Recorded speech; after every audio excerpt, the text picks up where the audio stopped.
El espíritu, neuma, es una palabra masculina, femenina o neutra, neutral. Bien. El Espíritu Santo es, cuando la Biblia dice que es otro consolador, significa, ¿quién era el primer consolador? Jesucristo. Y otro de qué tipo?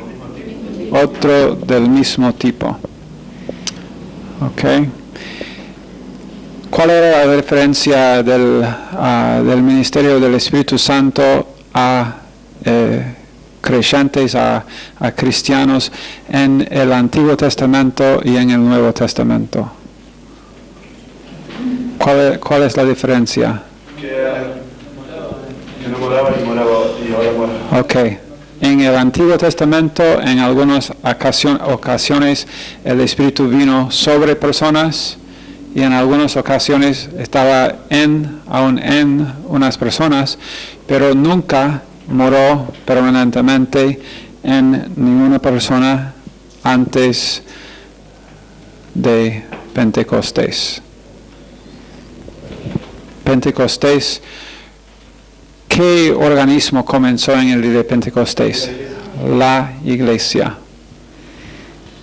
Cada creyente entonces, hoy, cada persona que ha, desde Pentecostés, que ha puesto su fe en Jesucristo, es miembro de la iglesia y es la habitación permanente del Espíritu Santo, ¿no?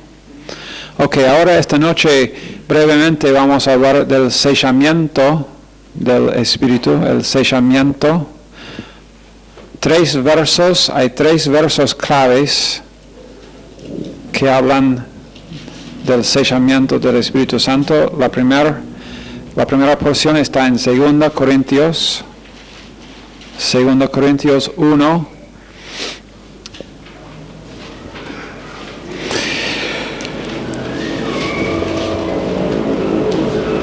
Voy a comenzar en verso 21, aunque verso 22 solamente es el verso específico, pero en verso 21 dice: y el que nos confirma con vosotros en Cristo y el que nos ungió es Dios, el cual también nos ha sellado y nos ha dado las arras del Espíritu en nuestros corazones.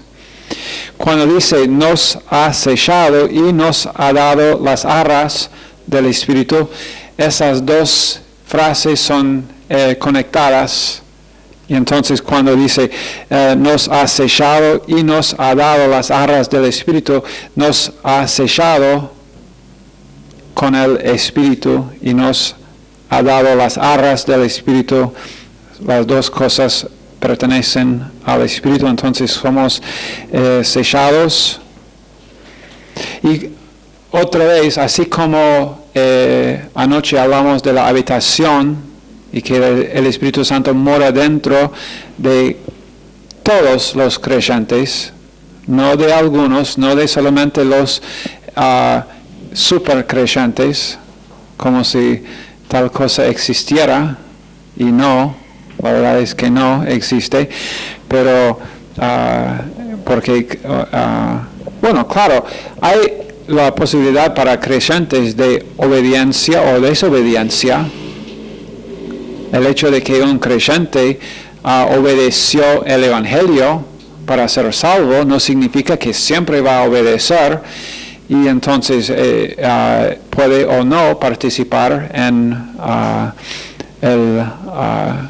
el proceso de santificación, y esto entonces trata más bien con recompensas eternas, premios eternos, pero todos los creyentes son la habitación del Espíritu Santo, es sin mérito, y todos son sellados con el Espíritu, el mismo número que eran salvos y son la habitación del Espíritu, son sellados por el Espíritu. Y otra vez en ese verso, en verso 22, nos asegura Dios que el Espíritu Santo es la garantía de nuestra salvación. Y es la garantía Él de que nuestra salvación será permanente. Eso es muy bueno, ¿no? Él es las arras. Nosotros no somos las arras de nuestra salvación, gracias a Dios. Si fuera posible perder la salvación, cada uno acá, prometo,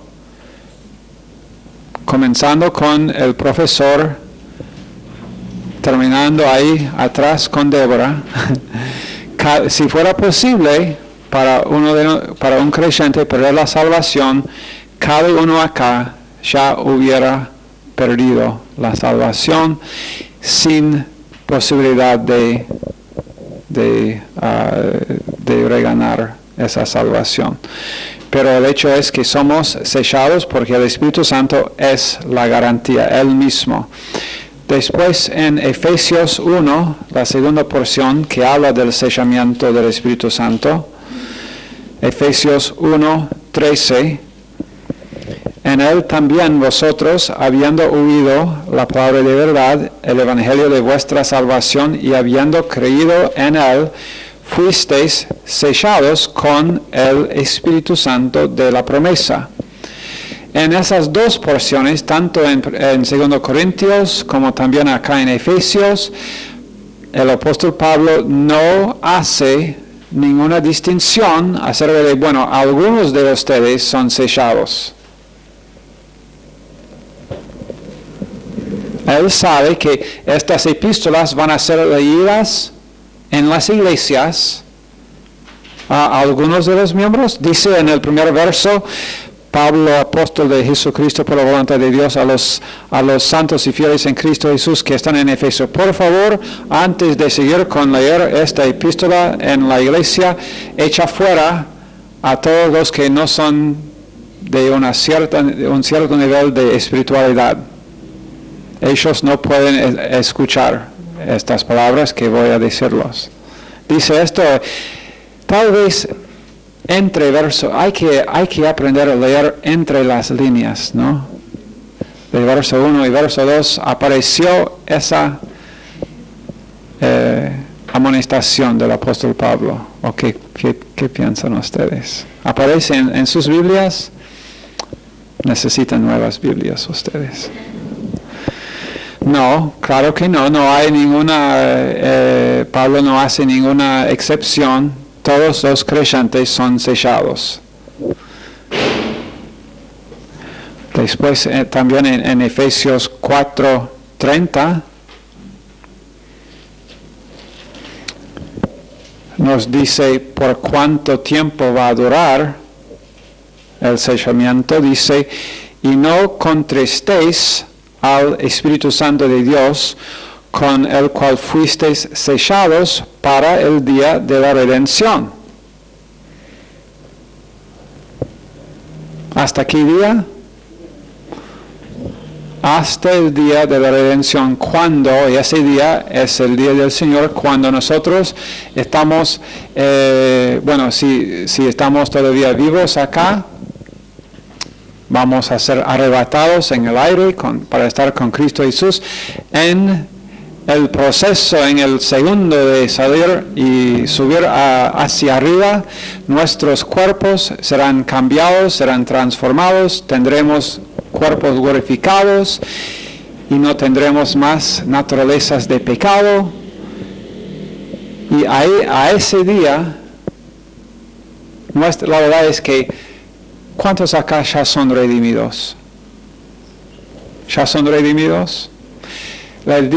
Cuando habla acá del día de la redención, está hablando de que ahora, aunque posicionalmente somos redimidos, pero estamos siendo también redimidos, porque ¿qué significa redimir? También es liberar. Entonces estamos siendo, como dije antes, en el proceso de santificación, liberados de nuestra naturaleza pecaminosa. Eso no significa que algún día, mientras estamos en estos cuerpos, nunca llegará algún día donde no pecamos. Nunca llegará ese día. Pero estamos siendo transformados, conformados a la imagen de Jesucristo si es que nosotros nos sometemos a Él. Si no, no estamos siendo conformados. Es mi decisión si yo hoy voy a ser conformado a la imagen de Jesucristo o no. Cada vez, y Dios me da a mí, me da oportunidad tras oportunidad tras oportunidad, cada día de estar transformado y conformado más a la imagen de Jesucristo. Y ese proceso yo puedo resistir. Pero el sellamiento no es un proceso. El sellamiento del Espíritu Santo no es un proceso, fue algo que Dios hizo en el momento de salvación. Entonces, ¿quiénes son sellados? Todos los... Bien, todos los creyentes. Todos los creyentes. ¿Alguien que no es creyente es sellado? No. No. No hay ninguna excepción. ¿Ok? Y la base, como para... Pablo usa, me gusta la manera en que Pablo y el Espíritu Santo nos lo dice acá en Efesios 4:30, no contristéis al Espíritu Santo de Dios con el cual fuisteis sellados. La base para la exhortación de no contristecer, la base para la exhortación de no contristecer el Espíritu Santo es el hecho de que somos sellados. Si el Espíritu Santo nos ha sellado, entonces usa siempre lo que es la motivación de no pecar es la gracia de Dios. La fuerza del pecado, el poder del pecado está en la ley que anima la carne. Está en la ley, pero la ley anima la carne, es verdad.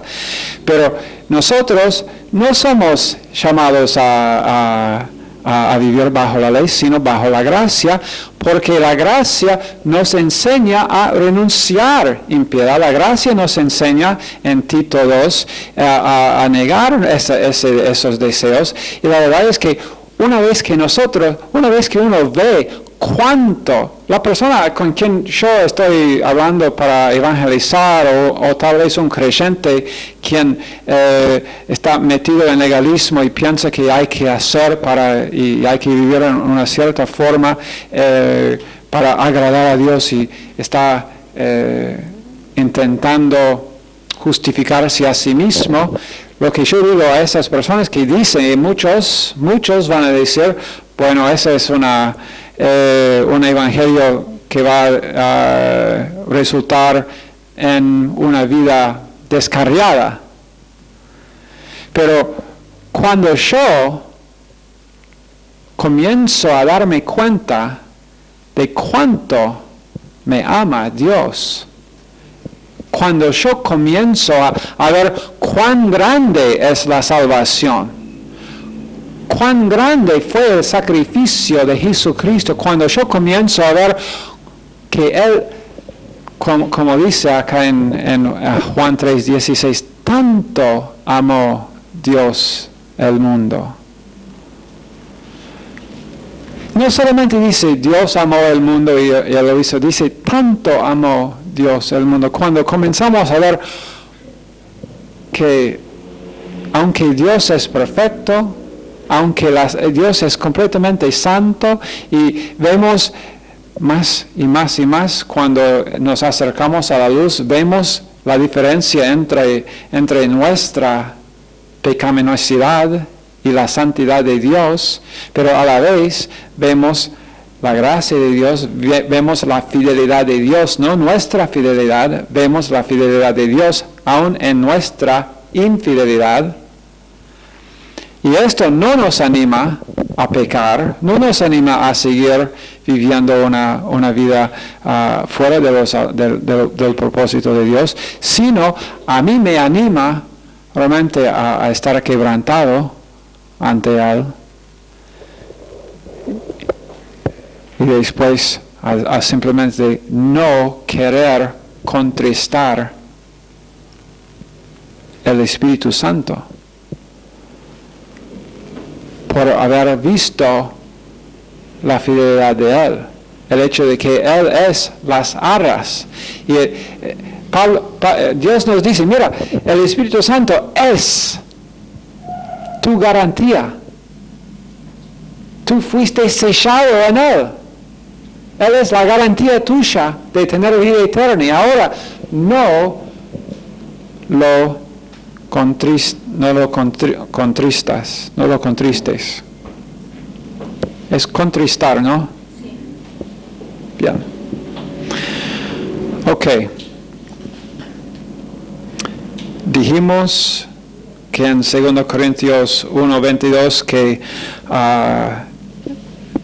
el momento del sellamiento es cuando nosotros creemos en el mismo momento somos sellados. Dios no hay en ninguna de estas cosas que vamos a estar estudiando, el sellamiento, la habitación, el bautismo, todo pasa en el momento de salvación. No hay una segunda bendición del Espíritu Santo, no bíblicamente. Y habíamos dicho anoche que íbamos a comentar sobre los samaritanos de Hechos 8, cuando los samaritanos habían creído y después fue oído en Jerusalén por los líderes de la iglesia en Jerusalén que los samaritanos habían creído. Este mosquito muerto. Yes. Ahora sí estoy alegre.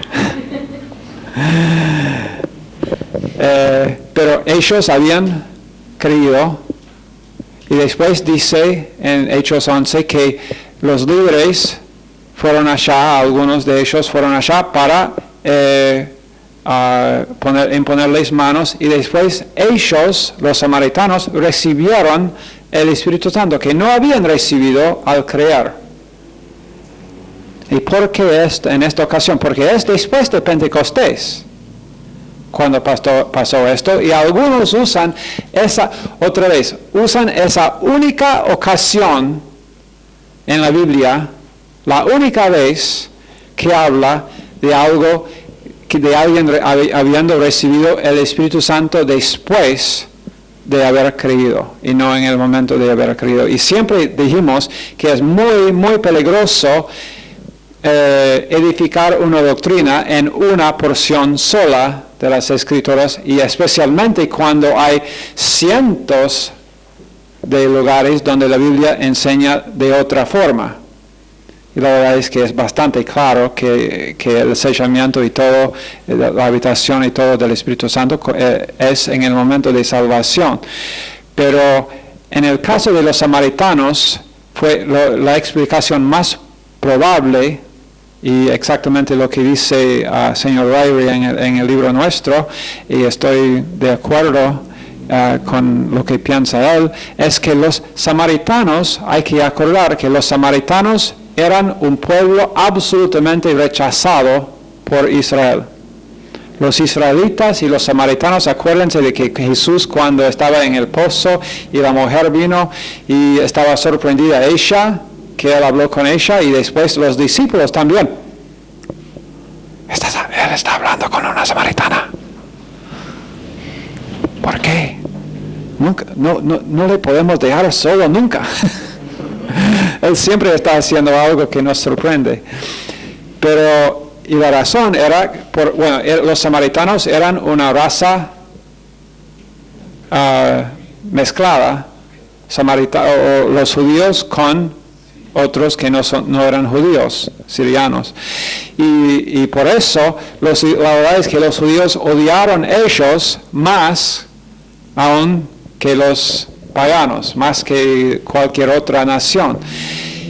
Y Dios quiso, la verdad es que iba, sin duda, si Dios no había esperado para dar el Espíritu Santo a ellos, cuando vinieron esos hombres, de los líderes, y vieron que ellos recibieron en el momento el Espíritu Santo, ellos,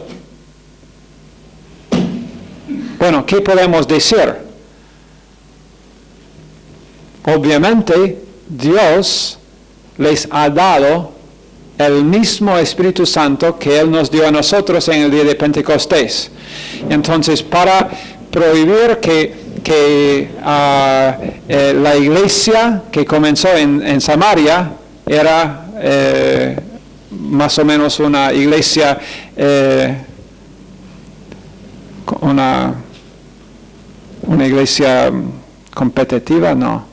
Una iglesia que compite contra, o que está como contra, como dos equipos de fútbol, que odia al uno, y hubiera sido así, que el uno hubiera odiado al otro. No, ellos no tienen el Espíritu Santo. Nosotros, bueno, la verdad es que hay iglesias exactamente así hoy en día. No, nosotros lo tenemos, ellos no. Nosotros sí, ellos no. Bueno, pero entonces por eso Dios lo hizo. Ok. ¿Quién es el que hace el sellamiento? ¿Quién es el que hace el sellamiento? Dios. Ok. Otra vez, 2 Corintios 1:22 lo hace claro. Dios lo hace. Si Dios lo hace, ¿quién tendría que no hacerlo? ¿Quién tendría que cambiar el asunto? Si es que Dios lo hace, si Dios lo hizo, si Dios te selló, ¿quién tendría que no sellarte? Dios. ¿Podrías tú no sellar algo que Dios selló? No. Ok.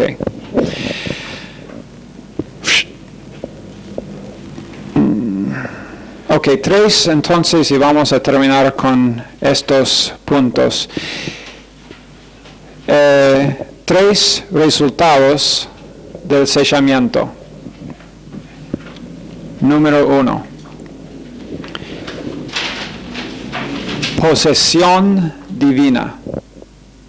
Posesión divina. Número 2. Una transacción completada. Una transacción completada.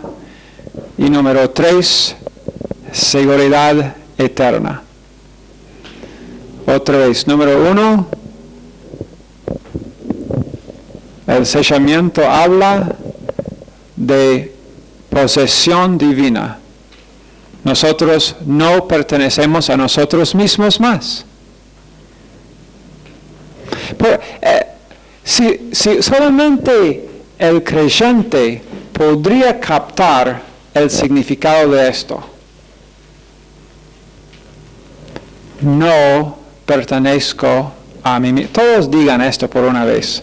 Yo no pertenezco a mí mismo. Otra vez, no pertenezco a mí mismo. Algunos no están diciéndolo.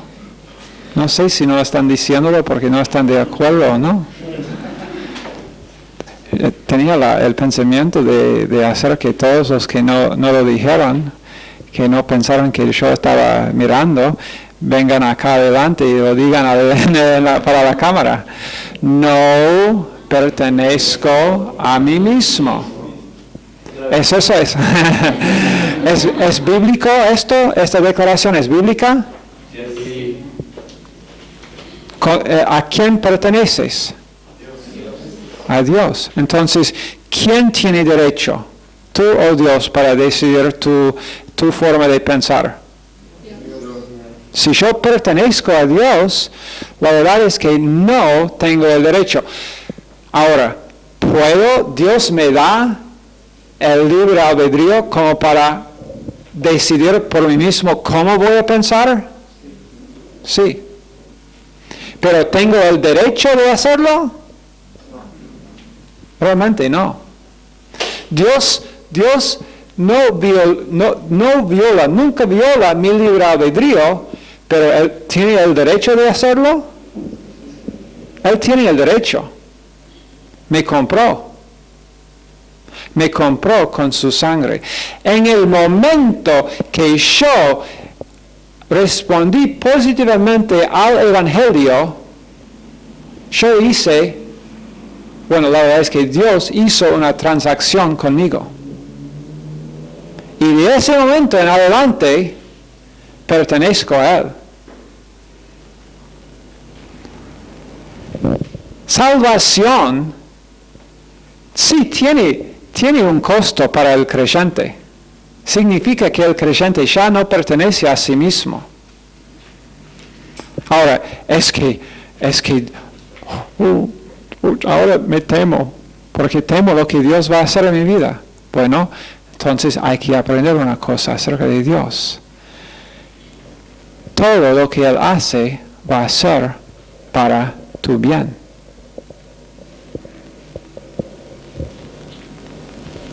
En Romanos 8,